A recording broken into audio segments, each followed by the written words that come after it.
Pak, mundur dikit. Ambil kemajuan. Mundur dikit. Nah. Kita maju, handphone. Nggak ada yang maju. Cakep kan aku? Insya Allah. Asep.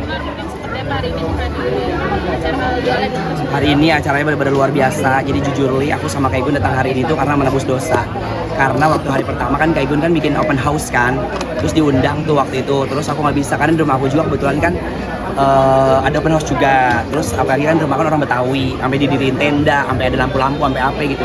Terus Kak Igun tuh bilang kemarinnya kayak, lu besok datang ya. Kita kan selama bulan puasa kan kerja bareng kan, full tuh kan Ramadan di buka puasa. Lu datang ya. Terus aku bilang iya. Udah dikasih baju sama dia, dibeliin sepatu mahal banget 25 juta tuh sama dia. Datang ya, bilang iya insya Allah gitu. Nah terus aku izin sama mama aku dong, aku bilang kayak datang ya ke mau tempatnya Kak Igun. Iya paling ntar jam 4 aku bilang gitu. Dan aku lupa, itu kan lebaran hari pertama ya. Aku nggak bisa nyupir, supir aku tuh nggak ada. Ternyata supir aku pulang kampung. So aku bingung, aduh gue naik apaan ya, kata aku gitu. Nah terus aku nyari supir nih nggak ada. Terus mesen apa namanya kata mobil online gitu, nggak ada juga yang nerima. Terus dia bilang kayak, lu gimana nih? Sebenarnya dia marah kan. Kalau sampai lo nggak datang lagi kata gitu. Terus ya udah, sekarang udah berdosa. Walaupun jauh aku yang nyasar sampai tadi mana ujung kunyit tapi di depan nyampe ke sini. Tapi ini salah satu pelajaran buat aku sih di balik sosok Kak Igun. Apalagi kemarin 1 bulan full itu aku bener-bener mengenal sosok Kak Igun lebih dekat gitu kan. Nggak cuma kerja tapi bener-bener yang beliau tuh ngasih tahu aku yang kayak tadi kan denger nggak ya mau maghrib aku masih ngobrol sholat terus sholat kayak gitu. Jadi bener-bener masya Allah lebih banyak berubah dalam kehidupannya. Tadinya kan aku mikir ya sama-sama kayak aku gitu ya, masih suka kayak yang lengah, yang segala macam. Tapi beliau bener-bener yang agamanya itu masya Allah tabarakallah. Dia sampai nyewa guru buat belajar bahasa Arab. Terus dia udah daftar haji ya kan buat tahun ini. Terus dia ngajakin aku juga.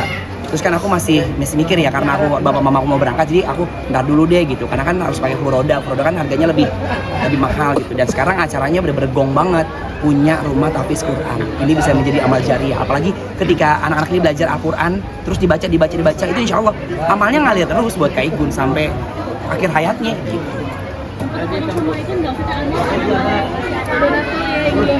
Hah? Kalau tadi udah ngomong sih, sebelah mau dibangun masjid katanya gitu. Terus aku bilang ya insya Allah gitu. Kan sama aku juga kan di rumah kan memang kalau kita berbagi ini kan kita punya pos masing-masing ya. Aku punya anak yatim, punya janda gitu. Tapi kalau misalnya, apalagi tadi habis dengar Pak Ustadz bilang kan, kita kalau sedekah itu jangan sebagian, tapi harus full. Nah makanya aku pikir kayak udah semakin banyak memberi. Jadi salah satu pintu baru aku juga buat berbagi gitu. Pasin kayak gue kan kayak war gini gitu. Lebih diajarin gimana caranya kita buat sedekah jor-joran. Karena kayak gue bilang hidup itu bukan cuma di dunia, tapi ini sama aja kayak tiket kita buat nanti di akhirat. Karena kalau dunia kan cuma sementara nih ya kan, hirup pikuk, kesenangan, kebahagiaan, anak, perhiasan. Tapi nanti keabadian tuh ya di akhirat. Nah bakalnya itu harus kita kejar nih selama kita masih dikasih kesempatan sama Allah hidup di dunia kayak gitu. Anwar selain itu kan yang berubah juga ada konser. Iya. Masalah jadi mualaf. Itu masya Allah tabarakallah, aku benar-benar senang banget, benar-benar sampai aku ngelihat postingannya Kak Igun kan, karena aku nggak tahu ya maksudnya perjalanan religinya Kak Ruben tuh di titik mana sampai akhirnya mualaf gitu kan. Pas aku lihat aku langsung kayak masya Allah tabarakallah gitu. Apalagi kan aku dengar juga tadi lihat di berita katanya aku juga nggak tahu, makanya belum nanya lagi, belum ketemu sama Ruben. Katanya bulan Mei ini mau berangkat haji katanya gitu kan. Aku ngeliatnya kayak ya Allah nggak tanggung-tanggung ya ngasih hidayah buat orang gitu kan. Apalagi kalau aku lihat sekarang ya, aku ngeliat secara fisik, secara sikap, secara semuanya Kak Ruben tuh kayak ada perubahan gitu loh. Mukanya satu lebih fresh, terus kedua kayak nggak loyo. Kalau kemarin kan maaf ya, aku ngeliatnya kayak mungkin ada kayak perubahan. Aku nggak tahu apakah itu perubahan usia kayak jadi tua, tapi sekarang tuh kayak fresh, kayak nice to meet you, kayak smiling, kayak lebih seger aja gitu. Dan setiap ketemu juga kayak Kak, kapan kita sholat bareng gitu, Kak kapan kita ngaji bareng, Kak kapan kita pakai hijab pakai pasangannya maksudnya pakai hijab gitu, bukan kan udah berhijab. Oh udah. Oh iya pasangannya ya Akif gitu. Tapi jadi kayak kemarin sempat viral foto jadi imam salat buat itu. Aku melihatnya kan maaf ya banyak pro dan kontra kan. Ya aku bilang kalau aku melihatnya yang namanya orang mau bener pasti banyak yang nggak suka, bener nggak? Tapi aku tetap ya kayak ngedoain aja. Aku selalu ngedoain. Aku setiap sholat juga ngedoain. Ya Allah teguhkan hatinya Kak Ruben. Aku bilang mudah-mudahan ini memang penantian akhirnya. Mudah-mudahan Kak Ruben menemukan jalan yang terbaik itu dalam kehidupannya. Karena kan gini, setiap orang kan pasti akan dapat titik terangnya masing-masing ya kan. Siap dapat perjalanannya masing-masing kayak gitu. Hidup itu pilihan. Mau dia ke A, mau ke B, ya kita kan nggak bisa melarang. Kita juga nggak bisa mengarahkan. Balik lagi, segala sesuatu yang kita pilih di hidup itu harus dari hati gitu. Makanya salah satu bentuk support dari Anwar, aku selalu mendoakan kayak Masya Allah tabarakallah, Masya Allah tabarakallah. Apalagi kemarin aku setiap lihat postingannya jujur, aku selalu senang banget. Beliau tuh selalu posting tentang dia lagi belajar sholat. Terus kemarin yang ngumrohin tim teman-temannya kan, teman-teman dari perusahaannya ada berapa 3 atau 4 orang gitu yang diumrohin gitu. Makanya kayak Masya Allah akan ada apa lagi nih, dan dia kan bikin program kajian juga kan, yang mudah-mudahan salah satu bentuk konsisten untuk terus belajar mendekatkan diri ke Allah Subhanahu wa Ta'ala. Kak, sahabat kamu juga kan ada kabar bahagia Kak Billy sama Afrika, seperti apa sih? Kalau Billy sama Vika itu juga kan aku udah tahu ya sebelum beliau hura-hiri di TV ini kan.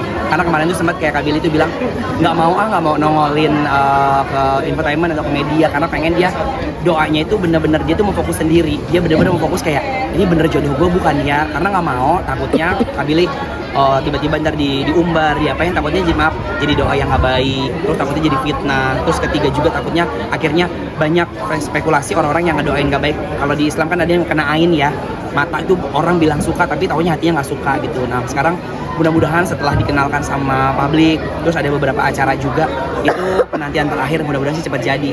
Kalau Kak Billy curhat sama Anwar, dibilang kayak, War gue tuh udah tua, kan syuting bareng kan, gue tuh udah tua, gue tuh 34 menjalan 35, udah nggak muda lagi kayak gitu, gue harus pengen nikah. So aku bilang, ya udah jangan mainin cewek lagi, aku bilang cewek apa yang dicari kan semuanya udah pernah bermain-main kasarnya gitu kan bagian bermain itu kan mencari yang terbaik. Dia bilang iya mudah-mudahan ini penantian terakhir kata gitu. So aku juga doain ya Allah mudah-mudahan ini, karena kan udah tuker ini juga, tuker cincin juga tuh di Bali kan, untung dia nggak kelibas sama ombak itu salah satu aku lihat juga doa, dan aku langsung ngechat Kak Billy jangan lupa ya aku jadi bridesman gitu kan. Brand apa? Iya, groomsman. Jadi yang kayak pakai baju buah bayar cewek dong.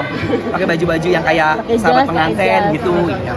Doain ya. Cuman katanya pengen lebih ke intimate aja katanya gitu. Ada bocoran belum sih kapan? Iya bocor. Perjalanan cintanya buat aku sih mulus ya. Maksudnya mereka bertemu secara nggak sengaja di Indonesia kan. Kalau Vika kan dia konten kreator dari Rusia kan, dari Belarus kan, di Indonesia. Dia belajar bahasa Indonesia, dia belajar kebudayaan Indonesia, makanan Indonesia, ketemu sama Kak Billy, disupport system sama dia, dan itu masuk banget. Yang satu bocahnya lempeng banget, yang satu kan agak urak-urakan, jadi lempeng sama urak-urakannya mudah-mudahan mengamprak jadi satu kesatuan gitu.